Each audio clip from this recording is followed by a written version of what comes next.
Hoje vamos falar um pouco sobre o problema do caixeiro viajante aplicado à distribuição física. Nosso grupo ele é formado pelo Gabriel Vitor, o Ian Miranda, o Harrison Douglas e eu, Matheus Botelho. E o que seria o problema do caixeiro viajante? O problema do caixeiro viajante, ele traz a ideia, ele é montado a partir da ideia que tem um caixeiro que precisa visitar N cidades e precisa retornar da cidade dele de origem, de forma que ele precisa encontrar menor rota viajando por essas cidades e de forma que ele não repita nenhuma dessas cidades. E esse problema do caixeiro viajante é um problema extremamente clássico na computação e que é muito fácil trazer para o mundo real, para a nossa realidade. Hoje em dia a gente tem milhares de empresas de distribuição física, de logística, empresas até mesmo de outros setores que necessitam da distribuição física para fazer seus produtos chegarem até seus clientes. E a importância que tem o problema do caixeiro viajante, diferente da época do próprio caixeiro, como a gente viu na imagem anterior, hoje em dia a gente tem a facilidade das tecnologias para poder calcular essas rotas para a gente. E aí a grande questão do problema do caixeiro viajante está na questão de conseguir generalizar, encontrar um algoritmo que consiga generalizar as rotas para quaisquer cidade.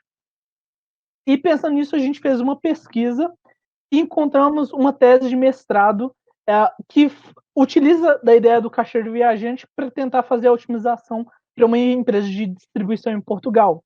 Então, a ideia dessa tese de mestrado foi aplicar o algoritmo, no caso, o algoritmo escolhido na tese de mestrado foi o Kernighan-Lin, que é um dos melhores algoritmos de heurística para a resolução desse problema.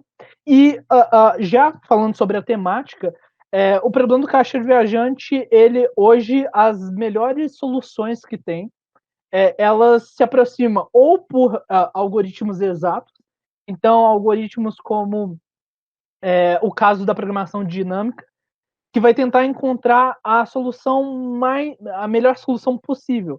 Só que o problema desses algoritmos exatos é que eles precisam de uma limitação de número de cidades. Diferente, por exemplo, da heurística. Existem alguns algoritmos trabalhados em cima das heurísticas, onde que eles vão tentar se aproximar da melhor solução possível. E um desses algoritmos é o de Kernighan-Lin, criado na década de 70, e até hoje é um dos melhores algoritmos para a resolução do problema do caixeiro viajante. E o que seria esse algoritmo de Kernighan-Lin? A ideia dele é pegar um grafo de tamanho n e ele vai particionar esse grafo em dois subconjuntos. E a partir desses dois subconjuntos, a gente vai fazer um chaveamento entre vértices dentro de cada um desses subconjuntos. Então, a ideia que a gente tem a gente vai ficar trocando a posição de dois vértices de cada um desses subconjuntos, e a gente vai ter uma funçãozinha que é a nossa função de ganho. A gente vai calcular qual que é o ganho dessa nova posição gerada. E a gente vai procurar sempre observar qual vai ser o maior ganho que a gente teve a partir daquelas combinações que nós tínhamos. Então, o algoritmo de Kernighan-Lin, ele é baseado no paradigma guloso. A gente tem um paradigma guloso sendo aplicado dentro desse algoritmo. A gente está constantemente buscando quais são as melhores combinações dadas ali naquele dos ganhos das trocas daquele subconjunto, e a partir da melhor troca que a gente obteve, a gente coloca como ela o subconjunto do melhor caminho naquele ponto. Obviamente, esse algoritmo ele ainda não é um algoritmo perfeito, até mesmo porque a gente está num problema de NP completo, aonde que o algoritmo de Kernighan ele chega com até 50 cidades, né, até 50 vértices, ele tem 100% de resposta ótima. Enquanto quando ele sobe esse valor, quando ele chega a 100, a porcentagem de acerto dele cai para entre 30% e 20%. Então a gente tem uma queda muito. Concorde é a biblioteca que tem o algoritmo de Kernighan-Lin implementado e nos permite utilizar funções desse algoritmo para que nós possamos fazer a aplicação disso dentro do nosso sistema, do software, para nossa empresa ou para a solução que a gente quer. E voltando na base do conceito desse problema todo, a gente tem a questão dos grafos hamiltonianos, que são os grafos que dão origem ao problema do caixeiro viajante. Nossa equipe, ao buscar na internet algumas soluções, alguns códigos que não fossem o do Concorde, nós não conseguimos encontrar nenhum algoritmo de Kernighan-Lee que conseguisse transpor para a linguagem C para poder fazer demonstração. Só que uma das bases dela, e uma das mais importantes para a teoria do caixeiro viajante, é a questão do gráfico hamiltoniano, que ele gera os ciclos hamiltonianos, que são os ciclos do problema do caixeiro viajante de passar pelas cidades, os nossos vértices, sem fazer repetição e retornar para a cidade de origem. E a gente trouxe para a segunda parte desse trabalho o código em C++ do ciclo hamiltoniano sendo executado. E explicando detalhadamente. Ele começa no int main, obviamente, e a gente escreve primeiro tem primeiro a função bool de um grafo. Aí tem 2 exemplos de grafos aqui em que o usuário não consegue colocar depois que o programa está rodando.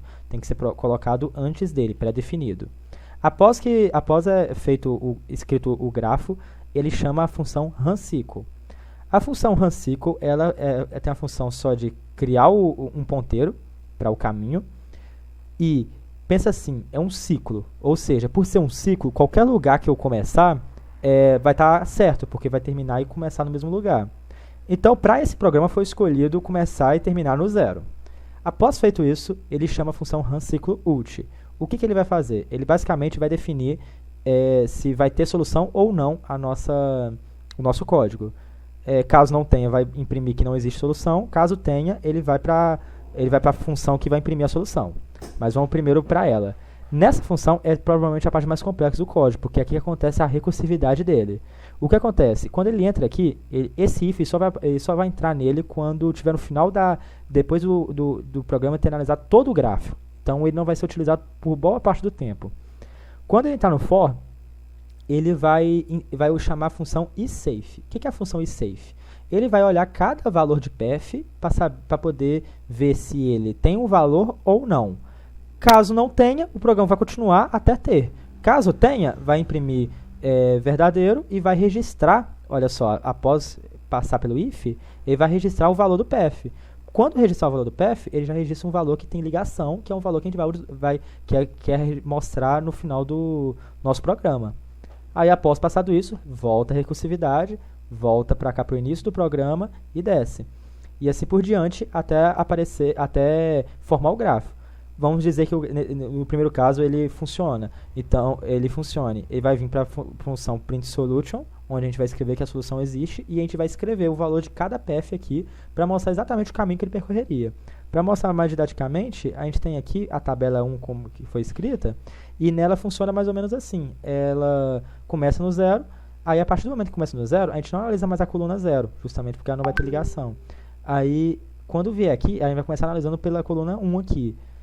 Encontrou um valor 1, ele vai registrar o valor do path.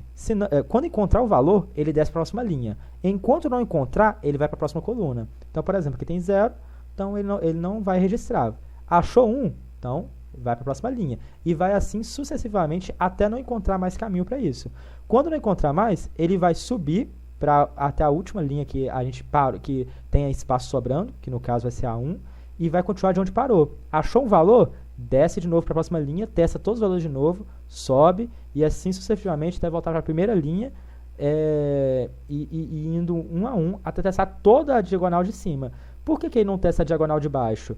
Na real, ele até testa essa parte aqui, mas não importa pra gente ela, justamente porque ela é espelhada da parte de cima, então não importa muito isso. Justamente porque é igual. Tanto que esse for que tem aqui no isSafe, ele serve justamente para poder anular os valores repetidos. A maior dificuldade que o nosso grupo encontrou foi entender como funciona a recursividade desse programa, justamente por causa que tem muitas camadas de raciocínio e muitos detalhes em que chama e pega valor, testa, dá false, true e tem que voltar, testar o for. Isso foi uma coisa que exigiu muito entendimento de como funciona a recursividade, como funciona o grafo, como funcionam as funções. e que acabou que tomou mais tempo e mais dificuldade para nosso grupo.